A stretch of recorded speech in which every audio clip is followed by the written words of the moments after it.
अस्सलाम वालेकुम। अल्लाह के नाम से शुरू जो बड़ा ही मेहरबान निहायत रहम करने वाला है। इसी प्यारी सी बात के साथ मैं उम्मीद करती हूँ आप लोग सब खैर आफियत से होंगे और मेरी दुआ है कि आप लोग हमेशा हेल्दी और फिट रहें, आमीन। चलें जी, आज की रेसिपी की तरफ बढ़ते हैं। तो आज मैं बना रही हूँ देसी मक्खन, ठीक है ना। तो देसी घी का नाम तो आपने सुना होगा, तो आज देसी मक्खन बना रहे हैं जैसा कि घरों में बनाया जाता है रिवायती तरीके से, उसी तरीके से हम आज बनाएंगे। तो मैंने मलाई को इकट्ठा करके रखा हुआ था, 1 हफ़्ते की मलाई है ये, ठीक है ना। दूध जितना लिया जाता है तो ऊपर से जैसे गाढ़ी गाढ़ी मलाई आ जाती है, तो मैं उसको डेली का हटा देती थी। तो मैं उसको 1 हफ़्ते तक मैंने जमा किया है। उसके बाद मैंने इसको फ्रीज़र से निकाला, फ्रीज़र में बर्फ़ जमी हुई थी। जब बर्फ़ पिघल गई उसके बाद मैंने इसको हल्का सा गर्म किया।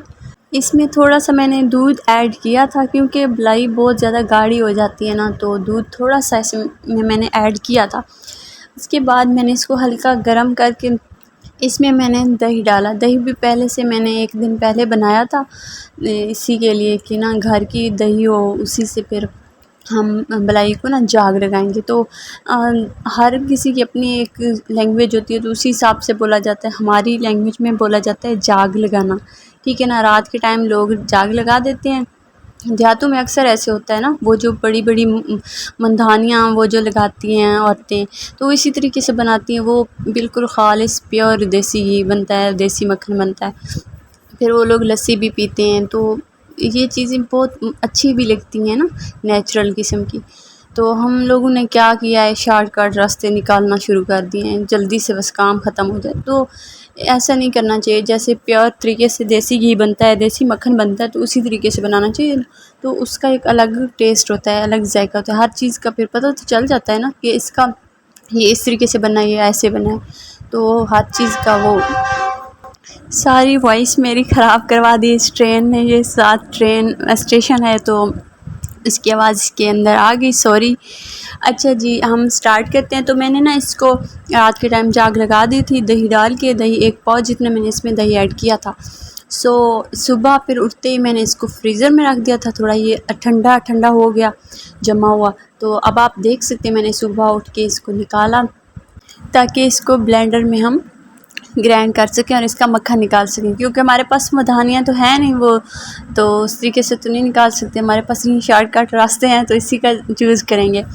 मैंने ब्लेंडर को धोकर इसके अंदर हमने ये डाल दी जितनी भी हमारे पास जाग लगी हुई थी मलाई, ठीक है ना, वो मैंने इसमें ऐड कर लिया। साथ ठंडा ठार बिल्कुल अच्छा यह ठंडा पानी इसमें डालना है, बर्फ़ नहीं ऐड करनी, बस अच्छे वाला ठंडा पानी हो जी। तो मैंने इसमें सारी वो जो मलाई थी जाग लगी हुई मैंने सारी ऐड कर लिया, ठंडा ठार पानी भी डाल दिया। तो बस इसको थोड़ा सा हम 1-2 मिनट के लिए इसको ब्लेंडर इसका ऑन करेंगे, ज़्यादा नहीं।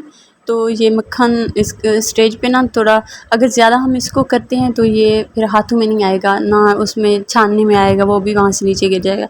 तो आप देख सकते हैं ये बिल्कुल डन है, हाथ में भी आ रहा है। तो मैंने अपने हाथों को अच्छे से वॉश कर लिया था पहले। तो इस तरीके से अब अगर आप यहीं से निकालना चाहें निकाल सकते हैं, नहीं तो आप छाननी का यूज़ कर सकते हैं। अगर आपके पास बड़ी छाननी है तो उसी में एक बार ही डाल के सारे मक्खन को आप कवर करके इसकी पेड़ियाँ बना सकते हैं। नहीं तो फिर 2 उसकी बनाने पड़ेंगी, पहले एक बार फिर दूसरी बार उसको। तो आप देख सकते हैं माशाल्लाह से मक्खन रेडी हो चुका है। इसको आप बस इकट्ठा करना है और जल्दी से इकट्ठा हो जाएगा। तो अब मैं इसको अपने हाथों की मदद से इसकी पेड़ियाँ बनाऊंगी। तो फिर हम इसका घी बनाएंगे।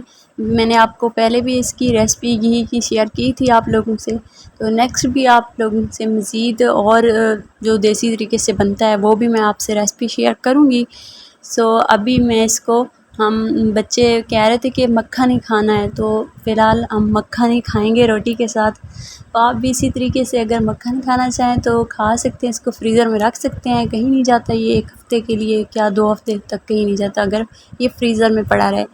तो इसके अलावा अगर आप घी बनाना चाहें तो फटाफट उसी वक्त आप इसका घी भी बना सकते हैं। देख बाकी जो नीचे लस्सी बची है इसकी आप कड़ी भी बनाना चाहें तो बना सकते हैं, इसको ज़ाय नहीं कीजिएगा। चलें जी, हमारा मक्खन डन हो चुका है देसी तरीके से, तो आप भी ज़रूर ट्राई कीजिएगा। अगर मेरे चैनल को आप लोगों ने अभी तक सब्सक्राइब नहीं किया तो देर किस बात की, अभी मेरे चैनल को सब्सक्राइब करें, लाइक करें, शेयर करें और एक साथ प्यारा सा कमेंट भी ज़रूर किया करें।